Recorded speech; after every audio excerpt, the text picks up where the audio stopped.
Hello friends, मैं doctor mat और आप देख रहे हैं मेरा यूट्यूब चैनल क्रिकेट ऑन है। तो काफ़ी अरसे के बाद वीडियो आ रही क्योंकि मैं उम्रा करने के लिए गया हुआ था और अल्हम्दुलिल्लाह उम्रा करके मैं वापस आ गया और इंशाल्लाह अब आपको वीडियो जो है वो रोज़ देखने को मिलेंगी।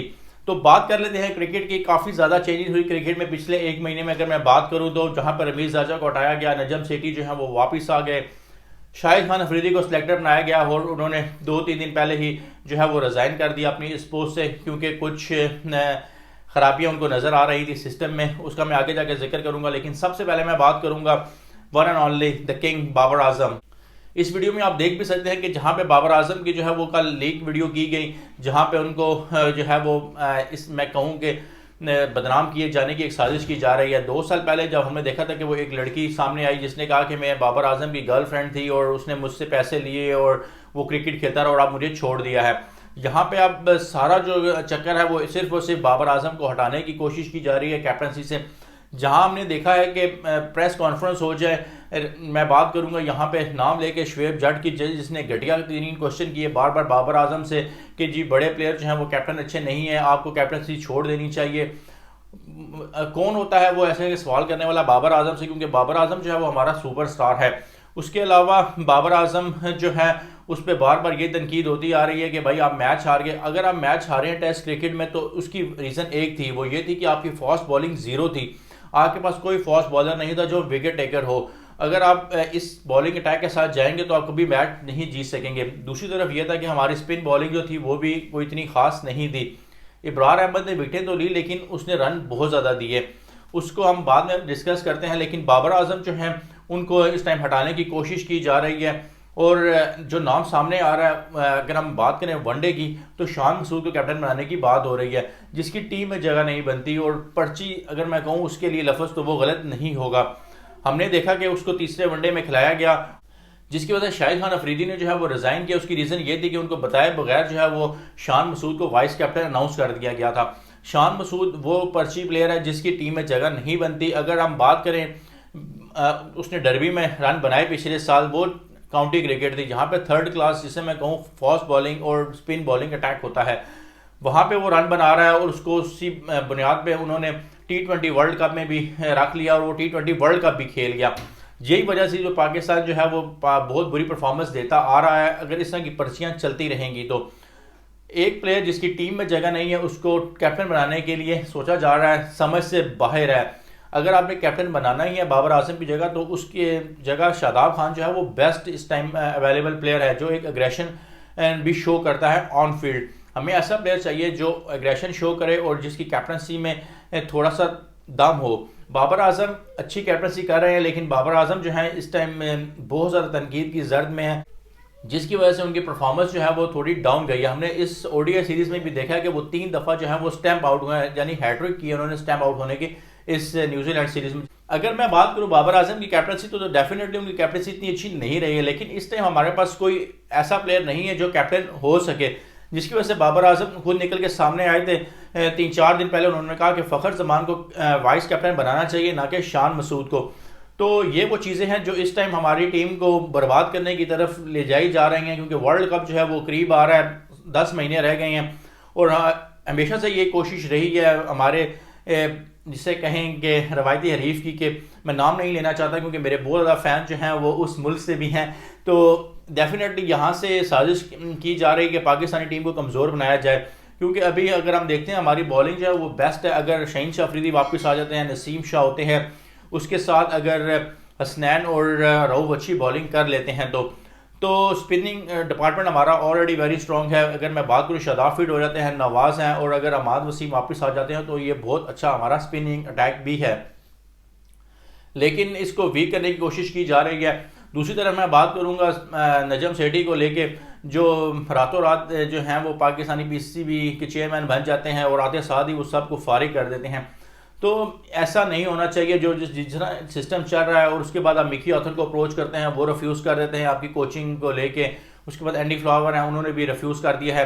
और कल तक ये खबर कंफर्म थी कि वकार यूनुस जो है वो बॉलिंग कोच बन रहे हैं, लेकिन ट्विटर पे उनको इतना ट्रोल किया गया है कि उन्होंने कहा कि भाई तोबा, मैं तो अब वापस नहीं आ रहा, मुझे कोई अप्रोच नहीं किया गया बॉलिंग कोचिंग को लेके शुक्र अल्लाह का कि वो वापस नहीं आ रहे, क्योंकि वो 2 बार ऑलरेडी पाकिस्तान के, एक बार हेड कोच बन चुके हैं और एक बार बॉलिंग कोच, और वो फ्लॉप रहे हैं। ऐसे चीज़ों को वापस, ऐसे प्लेयर्स को वापस लेके आना और उनको वो ओहदा वापस देना, ये एक जिसे कहते हैं कि आप 10 साल अपनी क्रिकेट को पीछे लेके जा रहे हैं। अब नाम आ रहा है मिसबा को लेके, क्योंकि फॉरेन कोचेज ने जो रिफ्यूज़ कर दिया कि हम पाकिस्तान की कोचिंग नहीं करना चाह रहे, तो अब मिसबा का नाम निकल के सामने एक बार फिर आ गया है। और मिसबा ने कहा कि अगर मेरी इन शराइत को माना जाता है तो मैं जो है पाकिस्तान की कोचिंग करने के लिए तैयार हूँ। तो इसका मतलब है कि पाकिस्तान फिर 5 साल पीछे चला जाएगा अपनी क्रिकेट को लेके। तो काफ़ी जिसे कहते हैं कि घटिया सोच और कम ज़र्फ लोग जब क्रिकेट में बड़े ओहदों पर लग जाते हैं तो वो इस तरह के फैसले करते हैं।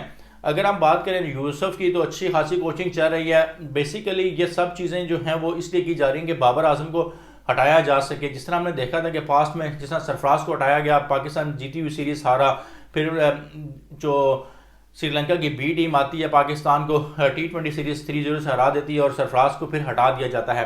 तो यहाँ पे भी बिल्कुल उसी तरह का एक सिनारियो बनता दिखाई दे रहा है कि बाबर आजम जो है उनको किस तरह हमने यहाँ से अपने इस कैप्टनसी के ओहदे से हटाना है।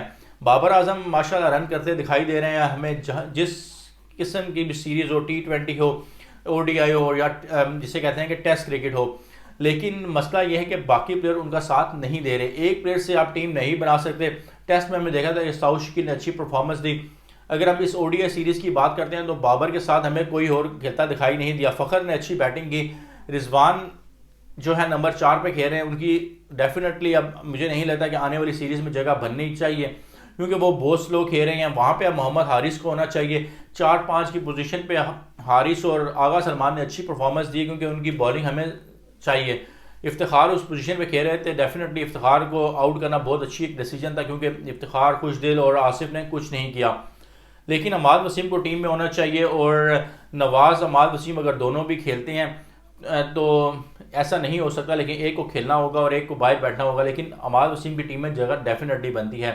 दूसरी तरफ अगर हम बात करें, लोग आमिर और शर्जील को लेकर बहुत बातें कर रहे थे। आमिर इज़ अ फिक्सर, उसकी टीम में बिल्कुल जगह नहीं होनी चाहिए और वो होना भी नहीं चाहिए। अभी तक शर्जील को लेकर जिस लाला ने बात की थी कि उनको अभी तक ग्रीन सिग्नल नहीं मिला PCB की तरफ से कि शर्जील को टीम में होना चाहिए या नहीं होना चाहिए। अगर शान मसूद जैसा पर्ची आ सकता है तो उसके जगह जो है शर्जील 1000 गुना बेहतर है, क्योंकि उसकी हिटिंग अच्छी है और वो एक ऐसा प्लेयर है जो इंटरनेशनल क्रिकेट में ऑलरेडी रन कर चुका है।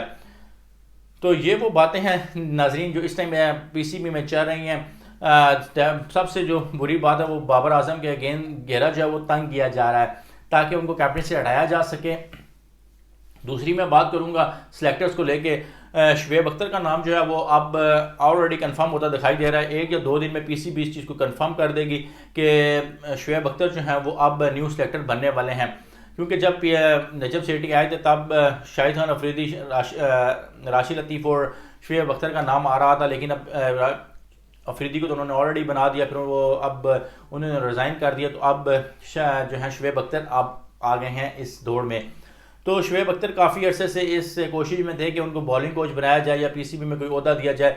अब देखते हैं कि वो कैसी परफॉर्मेंस देते हैं अपने सिलेक्टर के ओहदे पे, क्योंकि उन्होंने बहुत ज़्यादा तनकीद का निशाना बनाया था मोहम्मद वसीम को। मोहम्मद वसीम की जो सिलेक्शन थी वो काफ़ी मुझे बहुत पसंद आती थी, क्योंकि वो मेरिट पे उन्होंने काफ़ी ज़्यादा सिलेक्शन की थी। डेफिनेटली मैं बात करूँ, कई प्लेयर ऐसे थे जिनको चांस नहीं मिल सका। उस्मान सलाउद्दीन हो गए, जिसमें कामरान गुलाम हो गए, और भी कई प्लेयर्स थे जिनका मैं नाम शायद ना ले पाऊँ, वो मिक्स हुए हैं। लेकिन 15 रुकनी टीम में आप सबको जिसे कहते हैं कि ऐड नहीं कर सकते। कुछ प्लेयर ऐसे होते हैं जिनको कुर्बानी देनी पड़ती है, और हम जैसे लोग जो होते हैं फिर उनको तनकीद का निशाना भी बनाते हैं। लेकिन उनकी जो सिलेक्शन थी वो बहुत अच्छी थी। रमीज़ अजय का टर्नओवर बहुत अच्छा गुजरा, हमने देखा। अब उन्होंने जूनियर लीग पे भी पाबंदी लगा दी है। उन्होंने कहा कि हमें काफ़ी नुकसान हुआ, लेकिन आप ऐसी लीग से जो है वो प्लेयर को बनाते हैं। अंडर 19 से की तरफ जब वो प्लेयर खेलेंगे और फिर जब ग्रूम करके आपकी जब बड़ी टीम में आते हैं तो उनको फ़ायदा होता है।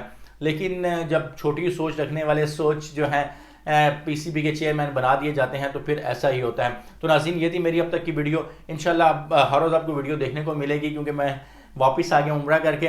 तो इंशाल्लाह आने वाले वीडियोस में आपको और मसाला और अच्छी खबरें और सच्ची खबरें देखने को मिलेंगी। तो नाज़रीन, ये थी मेरी अब तक की वीडियो। अगर आपको वीडियो पसंद आई तो उसको लाइक करें, शेयर करें, कमेंट्स बॉक्स में जाकर आप अपनी राय से भी कर सकते हैं, और चैनल को सब्सक्राइब और बेल आइकन बटन को दबाना मत भूलिएगा। नेक्स्ट वीडियो तक के लिए अल्लाह हाफिज़।